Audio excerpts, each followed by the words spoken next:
Данное видео подготовлено специально для группы Fallout and Wasteland. Ссылочка в описании. Добренького времени суточек, дорогие зрители, зрительницы, а также их родители. Не опять снова вас приветствует Вустлундер из Твинклов. И сегодня я хочу поделиться своим мнением по одной очень запавшей мне в душу игре. Игра Atom RPG. Данную игру нам на ревью выдала группа Fallout and Wasteland, за что им отдельное спасибо. Не то чтобы я этой игры до этого не видел или не щупал, но на покупку в Стиме почему-то не решался. И был крайне неправ, скажу я вам. За что хочу принести извинения разработчикам. Итак, cut the crap. Хорош трепаться, cut the crap. И перейдем наконец к моему мнению. Игра отличная. Ревью закончено. Ты втираешь мне какую-то дичь.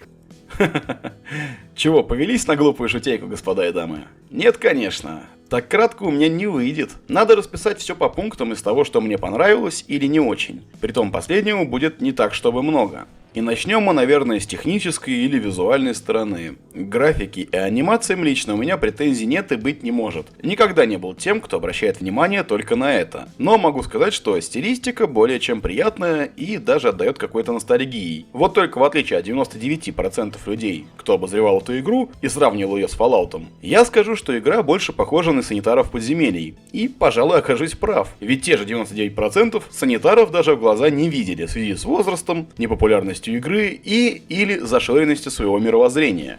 Вот серьезно, передвигаясь по карте мира, я постоянно ловил флешбеки из санитаров подземелий. Саунд, дизайн карты и все остальное больше всего похоже именно на них. Но вообще-то я хотел поговорить не об этом, а о системе Special. Да простят меня авторы всего шедевра, простят мою невнимательность. Я, честно говоря, не заметил, как она называется в игре, поэтому пусть будет просто Special. Сам Special интуитивен на первый взгляд, он нам привычен, мы это видели в куче игр подобного жанра. Но опять же, это только на первый взгляд. Давайте сразу перейдем к той ложке дегтя, которая немножко попортит впечатление новым игрокам. Перейдем к навыкам, связанным с этим спешалом. Как многие, наверное, знают, интуитивность интерфейса является одним из важных моментов, особенно для новых игроков. Понятно, что старые пердуны типа меня, они рано или поздно разберутся, может даже на форумах что-то прочитают и будут дальше играть. Но вот человек, незнакомый с играми такого жанра, может очень быстро из-за этого забить. Не каждому захочется создавать и создавать заново персонажей, пока не найдется тот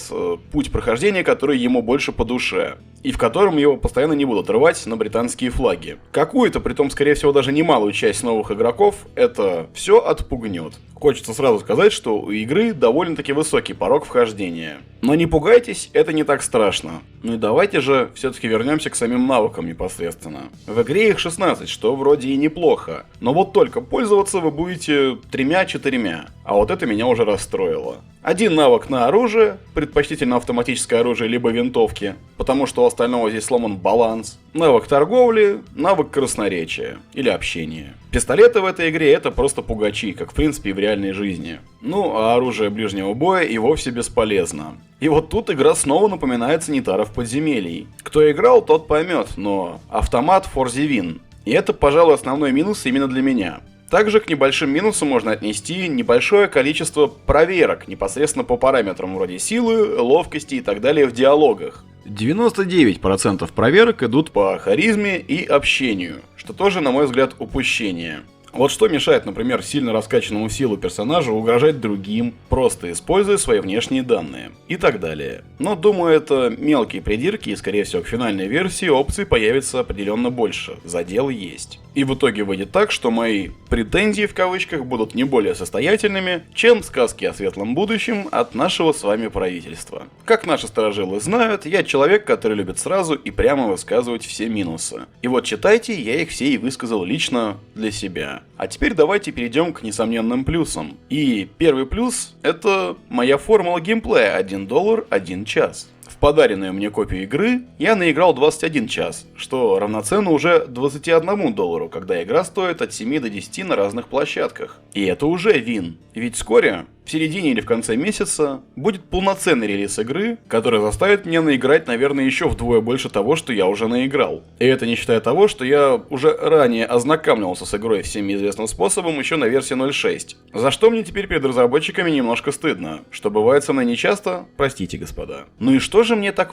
во всей этой игре понравилось? А атмосфера. Атмосфера Атома мне понравилась. Многим подавает только разухабистый геймплей и мини-сюжет, который будет немножко тянуть их за руку. Но меня всегда в играх интересовала именно эта пресловутая атмосфера. Тонкий юмор, отсылки к старым советским фильмам, мультикам и сказкам. Моментами словно в детство возвращаешься. В игре просто очень большая куча юмора, который иностранец никогда не поймет. Да и многие, родившиеся после 2000-х, тоже, скорее всего, не поймут. Но людям из 90-х и немножко ранее юмор покажется уморительным. И вот тут я даже не знаю, с чем сравнить данное творение. С одной стороны напирает Fallout 2 со своей атмосферой тарантиновского трэша, с другой подпирают санитары подземелий с атмосферой трэша уже балабановского. Но по сути, Atom RPG это не то и не другое. Это действительно самобытный проект, который взял, возможно, какие-то части от других игр, но улучшил их. Это проект, в котором мне бывает просто интересно послушать истории различных NPC.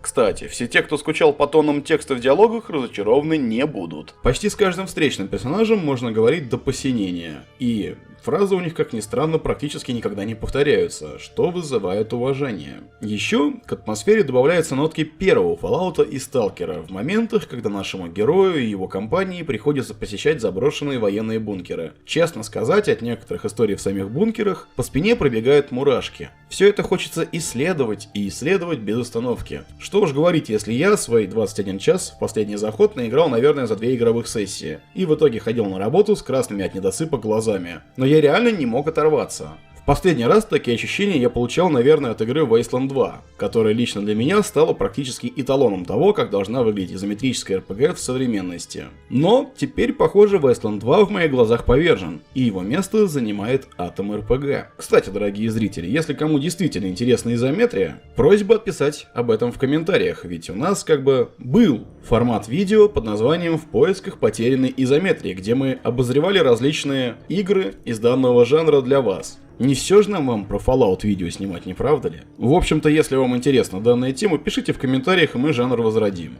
Ну и давайте все-таки вернемся к обзору. Я не знаю, как еще про эту игру рассказать, дабы не заспойлерить сюжет. Но скажу так, сам сюжет не замысловат, хотя при этом увлекателен и обрастает мелкими подробностями по мере прохождения. Сам дизайн локаций и моделей, в общем-то, немало раскрывает мир. Он очень детальный и интересный. Ну и по мере прохождения вам открываются новые грани этого мира, который далеко не такой простой и понятный, как в том же привычном нам Fallout 2. Интриги, расследования, предательства, неожиданные сюжетные повороты будут практически везде. При том, что самое забавное, какую-то часть можно и просто прошляпить, так как ваш персонаж будет недостаточно проницателен в общении, чтобы вывести NPC на следующий этап коллизии с его соперником. И в этом есть своя фишка. Иногда хочется создать нового персонажа и попробовать пройти некоторые этапы по-другому.